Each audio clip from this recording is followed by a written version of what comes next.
update on alligator management from John Bowers.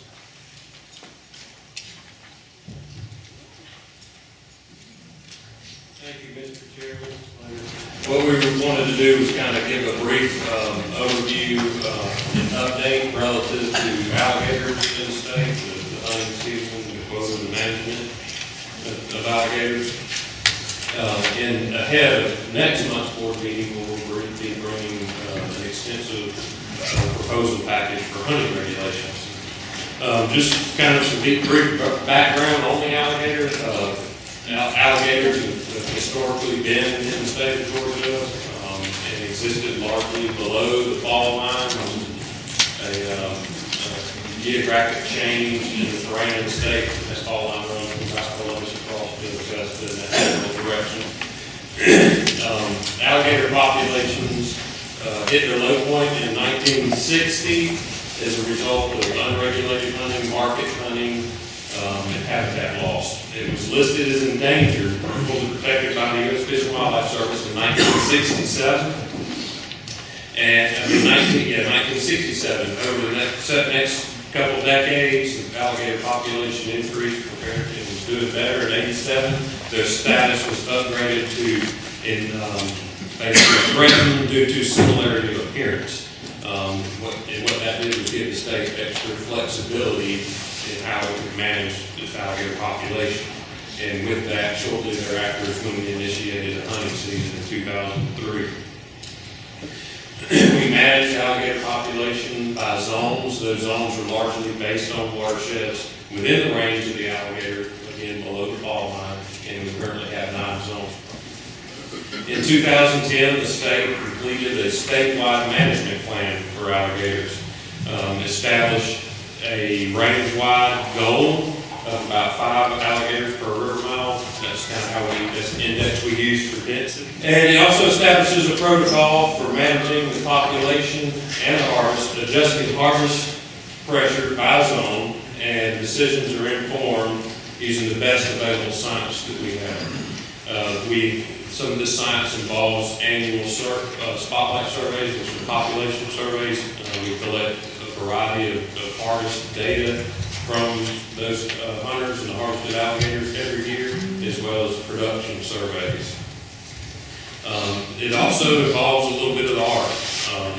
There's a lot of science that goes into this, but there is a little bit of art. These are indexes that we use and monitor to follow alligator population. And each one of these zones has a variety of nuances, things that are unpredictable and uncontrollable. Rainfall, precipitation patterns, river flows, different habitat quality and quantity across the zones is not equitable. So our alligator population is, at least density-wise, is not uniformly distributed across the range.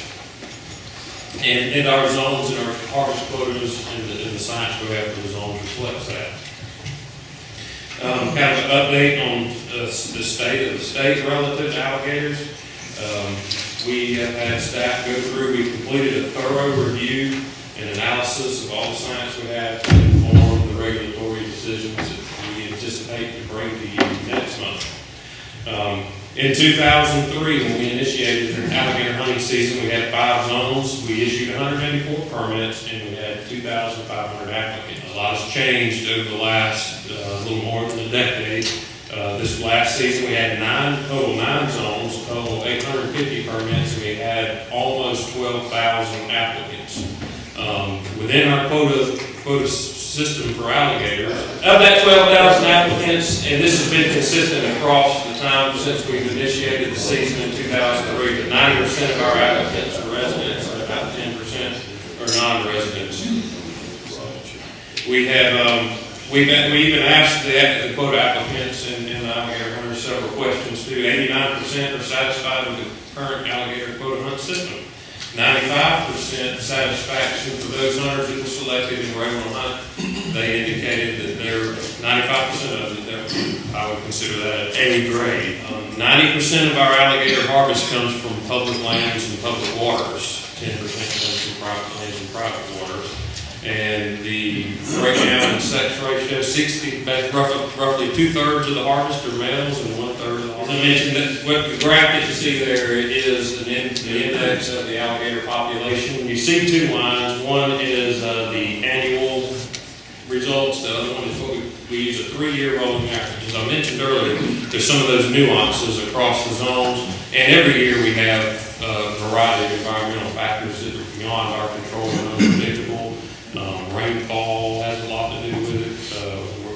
Tides, salinity level, down here on the coast, salinity levels, that salinity line moves back and forth, and that impacts the alligator movements and habitat, and that influences the indexes that we use. So we use a 3-year rolling average to help build confidence, account for those environmental changes that occur annually, and help build confidence in the science. As the population was increasing, is indicated with a little light green line that you may or may not be able to see there. That's when we started hunting season. Since then, our alligator population across its range is the max length, the longest alligator that we've harvested is 13 foot 9 inches. I think that pretty much covers it. If you have any questions or comments, I'd be happy to take those at this time. Yes, Philip. What's the success rate on these hunts? Success rate? Across this, he asked what is the hunter success rate. Since we've opened the season in 2003, it's pretty much been around 30%. That's a great question. We do our population surveys or transects that are on either reservoirs or on rivers and creeks. We do not do transects on farm ponds and that type of stuff. We do get some data that would be applicable to the private land side. That comes through to us through our nuisance program. I spoke to somebody in the state who was asking if they're familiar with the alligators perhaps eating the beavers.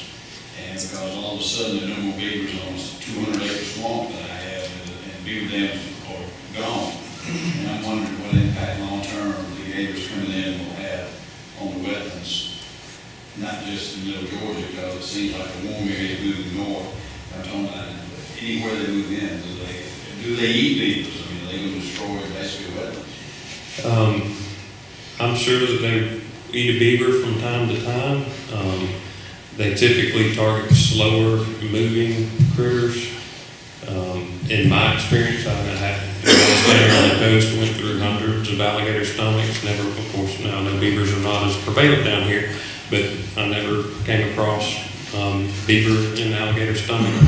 Turtles were in every one of them. Some of them had lots of turtles. Gar, fish were in some, birds and few. Another thing I would kind of look to is that, back when European settlement of North America, beavers were prevalent at that time, so were alligators, and they were cohabiting and had been for quite some time, very successfully. I'm sure they'll eat a beaver from time to time, probably especially a little one, but I think by and large, it's not a major prey item. If I get your question right, when we first started out, we had roughly 2,500 applications the first year, and now over that time period, we're at the basically at the 12,000 mark, knocking on that door. Very very impressive increase. I mean, it's the fastest growing opportunity we've had. I think there are a lot of reasons for that. There are not many places you have the opportunity to go hunt alligators.